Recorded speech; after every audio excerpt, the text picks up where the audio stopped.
Hasil pertemuan sarasehan sepak bola beberapa waktu lalu diperoleh hasil salah satunya rencana kompetisi Liga 2 2023 akan bergulir November mendatang. Sriwijaya memiliki waktu persiapan 8 bulan sebelum kompetisi bergulir. Sriwijaya akan segera melakukan konsolidasi dan merancang masa persiapan. Ya, kita akan melakukan konsolidasi. Jadi ini akan kami rapatkan secara sudah kita laporkan pada direksi bahwa kita liga ini dalam konsep yang baru dari PSSI gitu. Dari konsep itu kan kita kan sudah berpikir apa saja yang akan kita lakukan.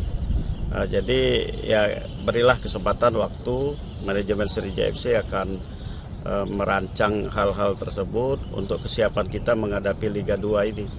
Gitu. Kompetisi Liga 2 2023 mengusung konsep baru, tetap dengan 28 klub dibagi dalam 4 wilayah.